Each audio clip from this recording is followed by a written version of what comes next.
21 ফেব্রুয়ারি 2026 সকালবেলা লখনৌয়ের সেই অভিজাত বাড়িটিতে আজ এক অদ্ভুত নিস্তব্ধতা। 19 বছরের তরুণ অক্ষত প্রতাপ সিং, তার হাতের ফোনটা যেন ঘেমে যাচ্ছে। সে বারবার একটা নাম্বার ডায়াল করছে, কিন্তু ওপাশ থেকে কোনো সাড়া পাচ্ছে না। অক্ষত তার বাবার একমাত্র ছেলে, যে কিনা বাবার বিশাল ব্যবসা আর প্যাথোলজি ল্যাবগুলো দেখভাল করত। ছেলের প্রতিটি আবদার, প্রতিটি চাহিদা পূরণ করতেন তার বাবা মানবেন্দ্র সিং। তাই বাবার ফোন এইভাবে বন্ধ থাকাটা অক্ষতের কাছে কোনোভাবেই স্বাভাবিক ছিল না। এরপরে অস্থির হয়ে অক্ষত ছুটে যায় তার কাকার কাছে। কাকার ঘরে ঢুকেই হাঁপাতে হাঁপাতে সে বলতে শুরু করে, কাকা, কাল দুপুরে বাবার দিল্লি থেকে ফেরার কথা ছিল, কিন্তু কাল রাত থেকে আজ পর্যন্ত সকাল হয়ে গেল, বাবার 3টি ফোনই এক নাগাড়ে সুইচ অফ। আমি দিল্লিতে যেখানে যেখানে বাবার যাবার কথা ছিল সব জায়গায় খোঁজ নিয়েছি, কিন্তু বাবা সেখানে যাননি। বাবা কোথায় কাকা? অক্ষতের চোখে মুখে এক চরম আতঙ্ক আর উৎকণ্ঠা। তার এই অবস্থা দেখে কাকা আর এক মুহূর্ত দেরি করতে চাইলেন। তিনি গভীর গলায় বললেন, অক্ষত, পরিস্থিতি খুব একটা ভালো ঠেকছে না, আমাদের এখনই থানায় গিয়ে একটা মিসিং রিপোর্ট লেখাতে হবে। এরপরে অক্ষত মাথা নেড়ে সাড়া দিল, বলল, ঠিক আছে কাকা, আমি কীর্তিকে নিয়ে আসছি। এখানে কীর্তি হচ্ছে অক্ষতর বোন। এরপরে অক্ষত তার বোন কীর্তিকে আনতে তার ঘরে যায়। কিন্তু আসল রহস্যটা শুরু হয় ঠিক এখান থেকে। অক্ষত যখন তার ছোট বোন কীর্তির ঘরে যায়, সে দেখে কীর্তি একদম শান্ত হয়ে জানালার দিকে তাকিয়ে বসে আছে। বাবার এই নিখোঁজ হওয়ার খবরটা যেন তাকে একবারের জন্য স্পর্শ করে। এরপরে অক্ষত তাকে গিয়ে বলে, কীর্তি, বাবাকে খুঁজে পাওয়া যাচ্ছে না, আমি আর কাকা থানায় যাচ্ছি ডায়েরি করতে, তুইও চল আমাদের সাথে। কিন্তু কীর্তি সেখান থেকে নড়ল না। সে খুবই নিস্পৃহ গলায় জানিয়ে দিল সে কোথাও যাবে না। তার আচরণ দেখে মনে হচ্ছিল বাবা বাড়িতে ফিরলো বা না ফিরলো তাতে তার কোনো যায় আসে না। সে বাবার আদরের একমাত্র ছোট মেয়ে। তার চোখে জল নেই, কোনো উদ্বেগও নেই। এক অদ্ভুত পাথর হয়ে যাওয়ার মতো নীরবতা তার চোখে মুখে। এরপরে অক্ষত তাকে খুব একটা জোর করলো না। এরপরে সে দ্রুত ঘর থেকে বেরিয়ে আসে এবং কাকাকে সঙ্গে নিয়ে থানার দিকে রওনা দিল। থানায় দাঁড়িয়ে ডিউটি অফিসারের সামনে যখন দাঁড়িয়ে অক্ষত বারবার বাবার নিখোঁজ হওয়ার বিস্তারিত বায়ান দিচ্ছিল, তখন তার গলার স্বর কাঁপছিল। সে বারবার বলছিল, স্যার, আমার বাবা আজ 2 দিন ধরে নিখোঁজ, প্লিজ কিছু একটা করুন। কিন্তু সেই মুহূর্তে থানার ওই ভিড়ে কেউ কি জানতো বাড়ির সেই শান্ত মেয়েটির নীরবতা আর হাহাকারের পিছনে আসলে কোন সত্য লুকিয়ে আছে?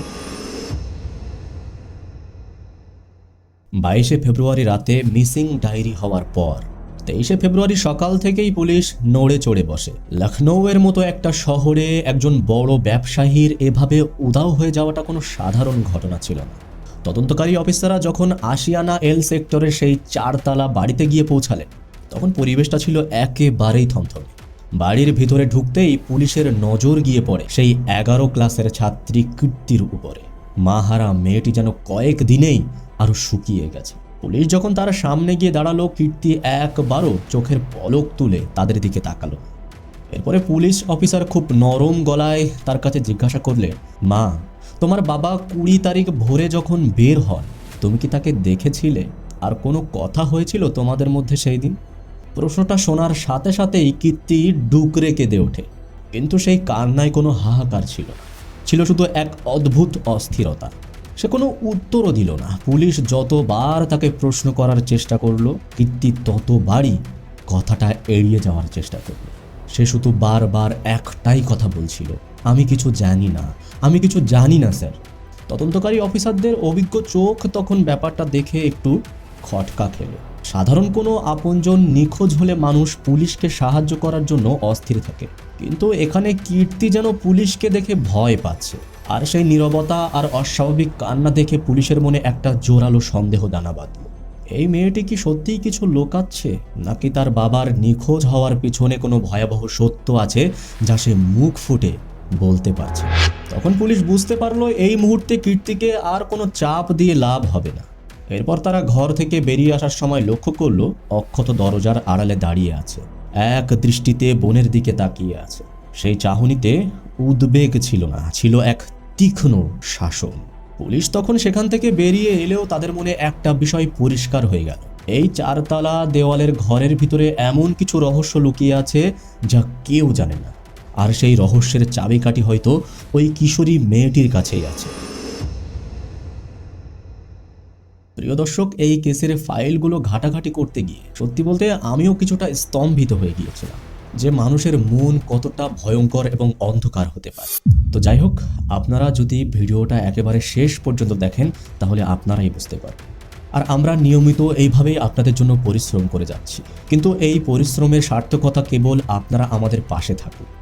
প্রিয় দর্শক, এই ভিডিওটির জন্য আমরা রেখেছি মাত্র 500টি লাইক। আশা করি আপনারা তা দ্রুত পূরণ করে আমাদের এই রহস্যের পথে এগিয়ে দেবেন। এখনই আমাদের সঙ্গে যুক্ত হয়ে যান, কারণ রহস্যের গভীরে পরিবেশ করতে গেলে প্রতিটা মুহূর্তই গুরুত্বপূর্ণ। তাহলে চলুন দেখা যাক পুলিশের হাতে কি এমন প্রমাণ এলো যা এক ঝলকেই সব হিসাব বদলে দিল এবং পুরো কেসের চিত্রটাই উল্টে দিল। 23 ফেব্রুয়ারি বিকাল। পুলিশ বুঝতে পারলো যে পরিবারের ভেতরের মানুষগুলো কিছু লুকাচ্ছে। সেই মুহূর্তে তারা গতানুগতিক জিজ্ঞাসা ছেড়ে প্রযুক্তির সাহায্য নিল। আর এখান থেকেই লখনৌ পুলিশের সামনে বের হলো এমন কিছু তথ্য যা পুরো কেসটাকে উল্টে দিল। প্রথমেই পুলিশ খতিয়ে দেখলো সেই 4 তলা বাড়ির ঠিক সামনের সিসিটিভি ফুটেজ। অক্ষত পুলিশকে বলেছিল বাবা 20 তারিখ সকাল 6টায় দিল্লির জন্য বার হয়েছিলেন, কিন্তু পুলিশ যখন 19 তারিখ রাত থেকে 20 তারিখ সকালের ফুটেজ চেক করলো তখন তাদের চোখ কপালে উঠল। ফুটেজে দেখা গেল 19 তারিখ রাত 1টা 30 মিনিটে মনবেন্দ্র সিং একটি বিয়ে বাড়ি থেকে ফিরে নিজের ঘরে ঢুকছে, কিন্তু 20 তারিখ সকাল 6টা কিংবা পুরো দিন পার হয়ে গেলেও তাকে আর বাড়ি থেকে বের হতে দেখা গেল। অর্থাৎ বাবা ঘরে ঢুকেছিল ঠিকই, কিন্তু জীবন্ত অবস্থায় আর বাইরে বার হন। তখন পুলিশ ভাবলো তাহলে যে অক্ষত সকাল 6টায় বাবাকে বাড়ি থেকে বের হওয়ার কথা বলেছিল সেটা কি শুধুমাত্র গল্প ছিল? এরপরে তদন্তকারী অফিসাররা আর এক মুহূর্ত দেরি না করে মনবেন্দ্র সিং এর 3টি মোবাইল নম্বরের লাস্ট লোকেশন অর্থাৎ সিডিআর চেক করলেন। দেখা গেল শহর থেকে প্রায় 22 থেকে 23 কিলোমিটার দূরে আরশা ভরসা নামক একটি নির্জন স্থানে গিয়ে ফোনগুলো একই সঙ্গে সুইচ অফ হয়েছে। ঠিক এই মুহূর্তে পুলিশ খেললো তাদের মাস্টার স্ট্রোক। তারা অক্ষতের নিজের মোবাইল নাম্বারের ফোন লোকেশন ট্র্যাক করল, আর সেখানেই মিলল চূড়ান্ত প্রমাণ। যে সময়ে তার বাবার ফোনগুলো নির্জন জায়গায় গিয়ে বন্ধ হয়েছিল ঠিক সেই একই সময়ে 19 বছর অক্ষতের ফোনও ওই লোকেশনে ছিল, একই জায়গায়। অবশ্য পুলিশের কাছে এখন আর কোনো সন্দেহ নেই। যে ছেলেটি থানায় গিয়ে বাবার জন্য হাহা করছিল, যে ছেলেটি বাবাকে ফিরে পাওয়ার জন্য পাপা লট আও নামে একটি হোয়াটসঅ্যাপ গ্রুপ খুলে নাটক করছিল, সেই ছেলেটি আসলে পুলিশের চোখে ধুলো দেওয়ার চেষ্টা করছে। কিন্তু প্রশ্ন একটাই, যদি বাবা বাড়ি থেকে বেরই না হয়ে থাকে তবে তিনি কোথায়? আর এই নির্জন জায়গায় অক্ষত তার বাবার ফোন কেন নিয়ে গিয়েছিল? রহস্যের জট এবার আরও পাকিয়ে উঠল। আর ঠিক তখনই পুলিশের মনে আরও একটা খটকা লাগতে শুরু করল। অক্ষতের বোন কেন পুরো ব্যাপারটা এভাবে এড়িয়ে যাওয়ার চেষ্টা করছে? তবে কি বাবার এই নিখোঁজ হওয়ার পিছনে সেও কি তার ভাইয়ের সঙ্গে সমানভাবে জড়িত? 24 ফেব্রুয়ারি 2026 সাল। লখনৌয়ের আশিয়ানা এল সেক্টরের সেই 4 তলা বাড়িটি তখন চারপাশ থেকে ঘিরে ফেলেছে উত্তরপ্রদেশের পুলিশের এক বিশেষ দল। পাড়া প্রতিবেশীরা আশপাশে ভিড় জমিয়েছে। সবার মনে একটাই প্রশ্ন, কি এমন হলো যে মনবেন্দ্র সিং এর আদরের ছেলেকে পুলিশ ধরতে এসেছে? এরপরে পুলিশ যখন কলিং বেল টিপল, দরজা খুলল অক্ষত নিজেই। গত দুদিনের সেই চনমনে ভাবটা যেন তার মুখ থেকে আজ উধাও। তার মুখটা একেবারেই ফ্যাকাশে, চোখের নিচে কালো একটা দাগ। এরপরে পুলিশ অফিসাররা যখন শটান করে তার ঘরে ঢুকে পড়লেন এবং সিসিটিভি ফুটেজ আর লোকেশন ট্র্যাকিংয়ের সেই অকাট্য প্রমাণগুলো তার মুখের সামনে ধরলেন, অক্ষত এক মুহূর্তের জন্য পাথর হয়ে গেল। পুলিশ অফিসাররা গম্ভীর গলায় বললেন, অক্ষত, নাটক অনেক হয়েছে। তোমার বাবা যদি 20 তারিখ সকালে বাড়ি থেকে বের না হয়েই থাকেন তবে তিনি কোথায়? আর তার ফোন নিয়ে তুমি সেই নির্জন জায়গায় কি করছিলে? এই প্রশ্ন শুনে অক্ষতের সঙ্গে সঙ্গে পুরো ঘরটাই যেন বরফের মতো শীতল হয়ে গেল। অক্ষতের সেই ঠান্ডা চোখের চাহনি এবার কাঁপতে শুরু করলো। সে বুঝতে পারলো তার সাজানো এই তাসের ঘরটা এবার ভেঙে পড়েছে। এরপরে পুলিশ যখন তার হাতে হাত করা পড়ালো, ঠিক তখনই ঘরের এক কোনায় দাঁড়িয়ে থাকা তার ছোট বোন কীর্তি ডুকরে কেঁদে উঠল। কিন্তু আশ্চর্যের বিষয় হলো অক্ষত তখনও শান্ত। গ্রেপ্তারের ঠিক আগ মুহূর্তে সে তার কাকার দিকে তাকিয়ে এমন এক কথা বলল যা শুনে উপস্থিত সবার রক্ত হিম হয়ে গেল। সে ফিসফিস করে বলল, কাকা, আমি সত্যিটা বলতে চাই। আসলে বাবা আত্মহত্যা করেছিলেন, আমি ভয় পেয়ে গিয়েছিলাম, তাই লাশটা লুকিয়ে ফেলেছি। এরপরে হাত কড়া পড়ানো অবস্থায় পুলিশ যখন তাকে গাড়িতে তুলল তখন পুরো আশিয়ানা এলাকা স্তব্ধ। কিন্তু পুলিশ তখনও জানতো অক্ষত এখনো পুরোপুরি সত্যটা বলেনি। বাবার মৃতদেহটা কোথায় আর কেনই বা সে আত্মহত্যার গল্প ফেঁদেছে, রহস্যের সমাধান তখনও অনেক দূরে ছিল। এরপরে আশিয়ানা থানার লকআপের ভিতরে থমথমে পরিবেশ। সামনের টেবিলে এক পাশে বসে আছেন অভিজ্ঞ পুলিশ অফিসার, আর অন্য পাশে 19 বছরের সেই শান্ত চেহারার তরুণ অক্ষত। শুরুতে অক্ষত আত্মহত্যার গল্পে অটল থাকার চেষ্টা করছিল। সে বারবার বলছিল, বাবা নিজের মাথায় গুলি করেছেন, আমি শুধু ভয় পেয়ে লাশটা সরিয়েছি। কিন্তু পুলিশের জেরা যখন কঠোরের পর কঠোর হয়ে উঠল তখন অক্ষতর সেই সাজানো মিথ্যাগুলো বালির বাঁধের মতো ভেঙে পড়ল। অবশেষে সে মাথা নিচু করে স্বীকার করলো সেই চরম সত্য যে খুনটা সে নিজেই করেছে। কিন্তু শুধু স্বীকারোক্তিটাই যথেষ্ট ছিল না, প্রশ্ন ছিল লাশটা কোথায়। এরপরে অক্ষত পুলিশকে নিয়ে রওনা হলো সেই রহস্যময় গন্তব্যের দিকে। এরপর পুলিশের গাড়ি যখন 22 কিলোমিটার দূরে সেই নির্জন আরসা ভারসা এলাকায় পৌঁছালো তখন চারপাশ জনশূন্য। অক্ষত একে একে দেখিয়ে দিল সেই জায়গাগুলো যেখানে সে তার বাবার হাত, পা আর মাথা আলাদা আলাদা করে ফেলে দিয়েছিল। সারাদিনের এই হাড় হিম করা তল্লাশিতে পুলিশ যা খুঁজে পেল তা ছিল একটি নির্জন জঙ্গলে পাওয়া একটি মাথা, কিছুটা দূরে ঝোপের আড়ালে পাওয়া গেল হাত ও পায়ের কিছুটা অংশ।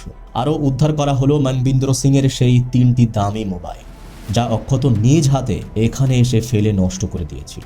কিন্তু তখন একটা বড় ধাঁধা বাকি ছিল। হাত পা পাওয়া গেল, বাবার ধড় আর শরীরের মূল অংশগুলো কোথায়? অক্ষত তখন পুলিশকে জানালো এক ভয়ঙ্কর তথ্য। সে বলল, বাবার শরীরের বাকি অংশটা এখনো আমাদের বাড়ির গ্রাউন্ড ফ্লোরের সেই তালাবদ্ধ গেস্ট রুমের ভিতরেই আছে। এরপরে পুলিশের গাড়ি যখন পুনরায় সেই বাড়ির সামনে এসে থামলো, প্রতিবেশীরা স্তব্ধ হয়ে দেখলো হাত কড়া পড়া সেই অক্ষতকে।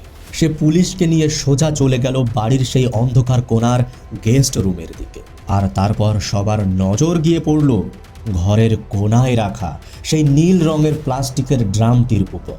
এরপরে যখন ড্রামটির মুখ খোলা হলো তখন মুখটা খুলতেই পুরো ঘর এক পচা দুর্গন্ধে ভরে গেল। ভিতরে নীল পলিথিনে মোড়ানো ছিল বাবার শরীরের সেই বাকি অংশ। তখন পুলিশ বুঝতে পারলো অক্ষত শুধু খুনিই নয়, সে এক ঠান্ডা মাথার মাস্টার, যে কিনা প্রমাণ লোপাট করার জন্য নিজের বাবার শরীরকে ত্রুটি করতেও দ্বিধা করেনি। অক্ষত গ্রেপ্তার হওয়ার পর পুলিশ যখন পুনরায় কীর্তির সামনে গিয়ে দাঁড়ালো তখন সেই মেয়েটি আগের মতো আর শান্ত ছিল না। তার চোখে মুখে তখন এক চূড়ান্ত আতঙ্ক। পুলিশ অফিসার এবার কড়া গলায় বললেন, মা, তোমার ভাই সব স্বীকার করেছে, এবার তুমি বলো সেই রাতে আসলে কি হয়েছিল? তুমি কি তখন বাড়িতে ছিলে না? পুলিশের এই চাপের মুখে কীর্তির ধৈর্যের বাঁধ ভেঙে পড়ে। সে ডুকরে কেঁদে উঠল এবং অবশেষে মুখ খুলল। আর সে যা বলল তা শুনে সেখানে উপস্থিত পুলিশ অফিসারদেরও চোখ কপালে উঠে গেল। কীর্তি কাঁপতে কাঁপতে বলতে শুরু করলো, সেই রাতে উপরতলায় বাবা আর ভাইয়ের মধ্যে খুব জোর ঝগড়া হয়েছিল। ঝগড়ার শব্দ পেয়ে যখন আমি ঘর থেকে উকি দিই তখন দেখি বাবার সেই লাইসেন্স করা রাইফেলটা ভাইয়ের হাতে। বাবা হয়তো ওকে খুব ভয় দেখাতে ওটা হাতে নিয়েছিল, কিন্তু পরের মুহূর্তেই আমি বিকট একটা শব্দ শুনতে পাই।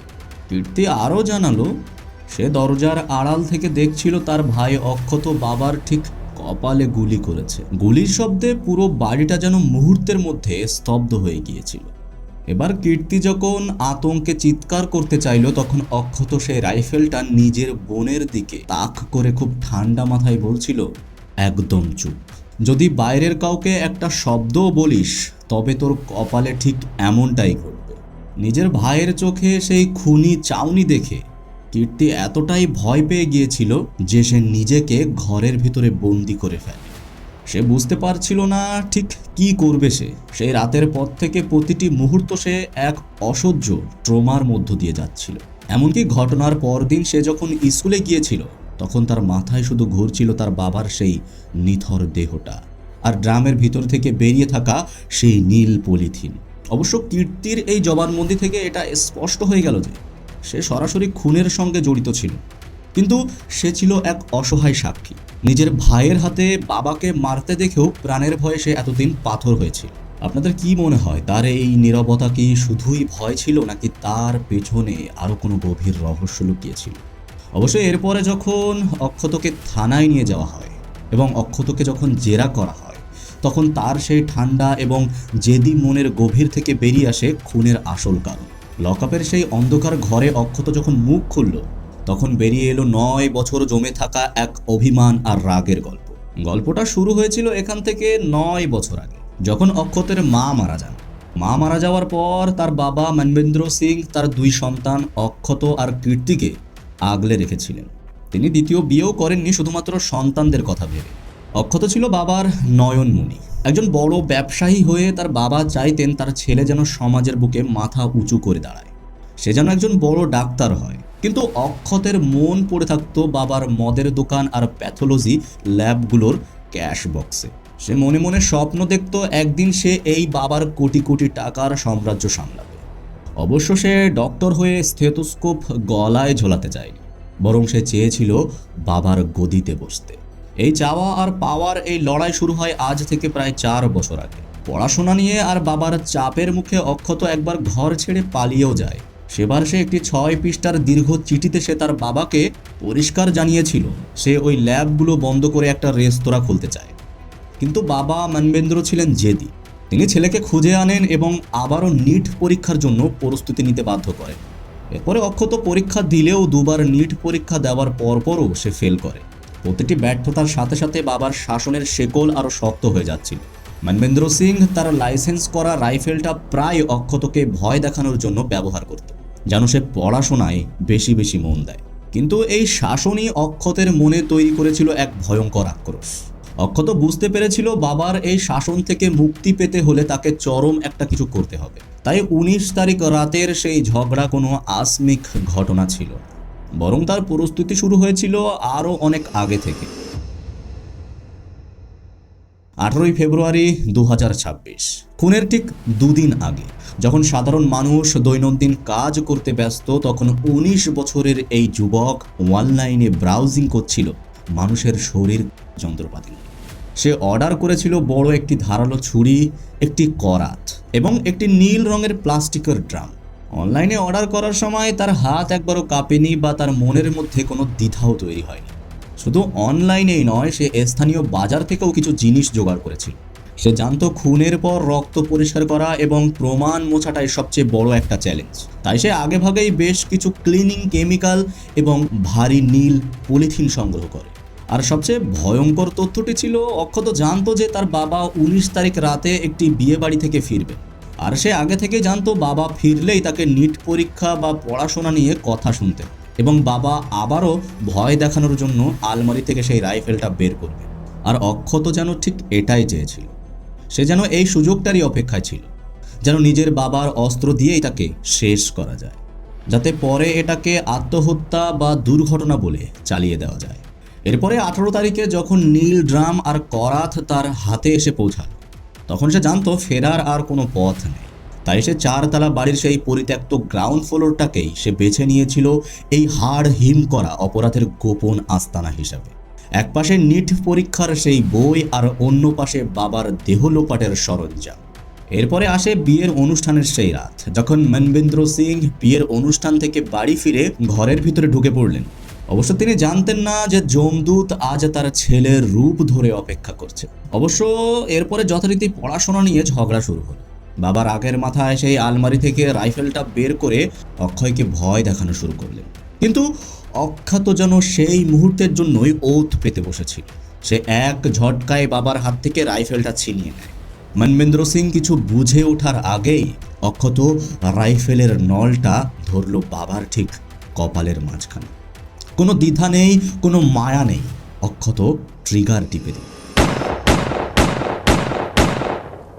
একটা বিকট শব্দে থেমে গেল আশিয়ানা থানার সেই রাত। মনবেন্দ্র সিং মেঝের উপরে লুটিয়ে পড়লেন। গুলি করার পরেই অক্ষত যেন হয়ে উঠল একটা যান্ত্রিক গুলি। গুলির শব্দ শুনে বোন কীর্তি যখন আতঙ্কে ছুটে এলো, অক্ষত তাকে রক্তমাখা চোখ আর ধমক দিয়ে নিজের ঘরে পাঠিয়ে দিল, যেটা আমি আপনাদের একটু আগেই বলেছি। এরপরে শুরু হলো সেই বীভৎস অংশ, যা ভাবলে আজও মানুষের গা শিউরে ওঠে। প্রথমে সে রক্তমাখা চাদর আর জামা কাপড়গুলো বাড়ির ছাদে নিয়ে দেয়। তারপর বাবার নিথর দেহটা গদিতে মুড়িয়ে সিঁড়ি দিয়ে ঘষতে ঘষতে নামিয়ে নিয়ে আসে গ্রাউন্ড ফ্লোরের সেই অন্ধকার গেস্ট রুম, যেখানে রাখা ছিল সেই নীল রঙের ড্রামটি এবং তার সঙ্গে সেই ধারালো করাত। পরদিন অর্থাৎ 20 ফেব্রুয়ারি ভোরে যখন শহরবাসী ঘুম থেকে উঠেছে, সেই সময় ঘরে বসে অক্ষত তার নিজের বাবার শরীরকে করতে ব্যস্ত ছিল। সে অত্যন্ত ঠান্ডা মাথায় বাবার মাথা, 2 হাত এবং 2 পা শরীর থেকে আলাদা করে ফেলে। এরপর ধর বা শরীর মাঝখানের অংশটি সে নীল প্লাস্টিকের ড্রামে ভরে পলিথিন দিয়ে মুড়ে দেয়। কাজটা এমনভাবে শেষ করে তাকে দেখেই মনে হয় যেন কিছুই হয়নি। এরপরে হাত মুখ ধুয়ে বোনকে গিয়ে পিৎজা অফার করে। এরপর সে নিজের গাড়িতে সেই কাটা অংশগুলো নিয়ে রওনা দেয় শহর থেকে দূরে আরশা ভরসা এলাকায় গিয়ে। সে নির্জন জঙ্গল আর নালায় বাবার সেই মাথা হাত পাগুলো ছড়িয়ে ছিটিয়ে ফেলে আসে এবং এরপরে বাড়ি ফিরে সে দেওয়ালে লেগে থাকা রক্তের দাগ মুছতে সেখানে নতুন করে আবার রং করে দেয়। ভাবতে পাচ্ছেন, সে ভেবেছিল ড্রামে ভরা বাবার ধরটা পরে কেরোসিন দিয়ে পুড়িয়ে ফেলবে, আর এদিকে হাত পা তো দূরে ফেলে আসা হয়েই গেছে, আর কেউ কোনোদিন এই রহস্যের বা এই খুনের কিনারাও করতে পারবে। কিন্তু একটা কথা কি জানেন তো, খুনি যত বড়ই চালবাজ বা ধূর্ত হোক না কেন, প্রকৃতির বিচার একটা অন্যরকমই হয়। প্রিয় দর্শক, এই লখনৌয়ের এই ব্লু ড্রাম কেস শুধু একটা অপরাধের গল্প না, এটা আমাদের বর্তমান সমাজ ও ভেঙে যাওয়া পারিবারিক সম্পর্কের এক করুণ দলিল। ঘটনাটি থেকে আমরা শিখতে পারি যে সন্তানদের উপর প্রত্যাশার পাহাড় চাপানোর আগে একবার ভাবা উচিত তারা আসলে কি চায়। জেদ করে কাউকে ডাক্তার বা ইঞ্জিনিয়ার বানানোর চেষ্টায় আমরা যেন তাদের ভেতরের ভয়ঙ্কর আক্রোশ বা প্রতিহিংসার জন্ম না দেয়। পারিবারিক শাসন যখন ভালোবাসার থেকে বড় হয়ে দাঁড়ায়, তখনই সম্পর্কের সুতোগুলো এভাবেই ছিঁড়ে যেতে শুরু করে। মনবেন্দ্র সিং হয়তো নিজের ছেলেকে শাসন করতে রাইফেল তুলেছিলেন, কিন্তু একটা কথা কি জানেন তো, ভয় দিয়ে কখনো মন জয় করা যায়। সন্তানদের সঙ্গে এমন একটি বিশ্বাসের সম্পর্ক তৈরি করা উচিত যেখানে তারা নিজের মনোবেদনা ও ক্ষোভ নির্দ্বিধায় প্রকাশ করতে পারে। আজকের দিনের এই পড়াশোনার চাপ আর ক্যারিয়ারের ইঁদুর দৌড়ে তরুণ প্রজন্ম মানসিকভাবে বিপর্যস্ত। তাদের এই অস্বাভাবিক আচরণকে উপেক্ষা না করে আমাদের উচিত তাদের পাশে দাঁড়ানো। আজ হয়তো অক্ষত জেলের অন্ধকার প্রকোষ্ঠের ভিতরে আছে, তার বাবার প্রাণ গেছে, আর তার ছোট্ট বোন সারা জীবনের জন্য মানসিক ট্রমার শিকার হচ্ছে। একটি জেদ পুরো পরিবারকে ধ্বংসের মুখে ঠেলে দিয়েছে। আপনাদের কি মনে হয়, এই খুনের জন্য কি কেবলমাত্র অক্ষতই দায়ী, নাকি আমাদের সমাজের এই অসম প্রতিযোগিতাও এর পেছনে রয়েছে? আপনার মূল্যবান মতামত অবশ্যই কমেন্টে জানাবেন। তো আজ আর বেশি কিছু বললাম না, আজকের ভিডিও এই পর্যন্তই। দেখা হবে আবার পরের ভিডিওতে। সে পর্যন্ত সুস্থ থাকুন, ভালো থাকুন, সতর্ক থাকুন এবং অন্যকে বিশ্বাস করার আগে তাকে ভালোভাবে যাচাই করে নিন।